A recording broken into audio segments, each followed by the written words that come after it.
नई दिल्ली में G20 शिखर सम्मेलन की शुरुआत हो चुकी है। दुनिया के कई बड़े देशों के राष्ट्राध्यक्ष पहुंच चुके हैं और यहाँ कई ऐसे नज़ारे देखने को मिलेंगे जो इतिहास के पन्नों में दर्ज हो जाएंगे। लेकिन ये उन दिनों की बात है, मैं बात G20 सम्मेलन की नहीं बल्कि साल 1983 के गुट निरपेक्ष सम्मेलन की है। उस वक्त भी दिल्ली को दुल्हन की तरह सजाया गया था। सुरक्षा के ऐसे कड़े बंदोबस्त थे कि परिंदा भी पर न मार पाए। लेकिन उस सम्मेलन में सैकड़ों बड़े लोगों की मौजूदगी में एक ऐसा वाक्य हुआ जिसने इंदिरा गांधी को शर्म से लाल कर दिया। क्या हुआ था, कैसे हुआ था, ये पूरी कहानी देखिए इस रिपोर्ट में। अब से 40 साल पहले की दिल्ली आज के मुकाबले बहुत छोटी थी। एनसीआर के बनने में कई साल बाकी थे। यहाँ 7 से 12 मार्च 1983 को निर्गुट सम्मेलन हुआ, जिसमें दर्जनों देशों के राष्ट्राध्यक्ष समेत 140 देशों के नुमाइंदे आए थे। इनमें क्यूबा के राष्ट्रपति फिडेल कास्ट्रो, पाकिस्तान के राष्ट्रपति जिया उल हक, फिलिस्तीन लिबरेशन ऑर्गेनाइजेशन के नेता यासिर अराफात भी थे। उस वक्त भी हवाई अड्डे को आम लोगों के लिए बंद कर दिया गया था। सड़कों पर आम लोगों के प्रवेश की मनाही थी। निर्गुट सम्मेलन में आने वाले राष्ट्राध्यक्षों की कारों के काफिले एयरपोर्ट से शांति पथ, तीन मूर्ति, south Avenue, Vijay Chowk, mother Teresa crescent, Sardar Patel मार्ग, पंचशील मार्ग, सफदरजंग रोड और विज्ञान भवन के आसपास चल रहे थे। सम्मेलन में आए विदेशी मेहमानों के सामने भारत की सकारात्मक छवि पेश करने की जिम्मेदारी नटवर सिंह को दी गई थी।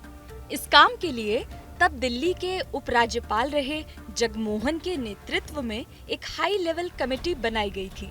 कमेटी की देखरेख में राजधानी का सौंदर्यीकरण किया गया था। गुट निरपेक्ष सम्मेलन में आए मेहमान होटल अशोका में ठहरे थे।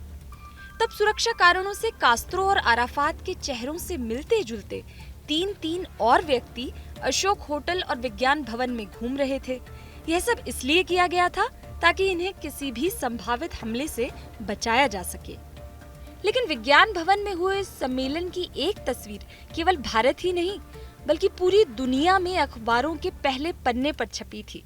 हुआ ये था कि सम्मेलन में क्यूबा के राष्ट्रपति फिडेल कास्ट्रो भी पहुंचे थे। क्यूबा की क्रांति के नायक फिडेल अमेरिका के दुश्मन थे और उनकी बहादुरी के किस्से बहुत चर्चित थे। आलम ये कि उनकी हत्या की 638 बार साजिश रची गई थी। जहरीले सिगार, विस्फोटक सिगरेट, पान, कोल्ड क्रीम और न जाने कितने तरीकों से फिडेल कास्ट्रो को मारने की कोशिश की गई, लेकिन वो हर बार बच गए। सम्मेलन के दौरान फिडेल कास्ट्रो मंच पर पहुंचे तो उन्होंने अचानक तत्कालीन भारतीय प्रधानमंत्री इंदिरा गांधी को गले लगा लिया। उनके इस व्यवहार से इंदिरा गांधी अवाक रह गई थी। इंदिरा को समझ नहीं आया कि वो क्या करें। और इस तस्वीर के दुनिया भर के अखबारों में छपने की एक बड़ी वजह ये भी थी कि फिडेल कास्ट्रो की छवि दिलफेंक आदमी की भी थी। उन पर बनी एक डॉक्यूमेंट्री में दावा किया गया है कि 82 वर्ष की उम्र तक कास्ट्रो ने करीब 35,000 महिलाओं के साथ संबंध बनाए थे।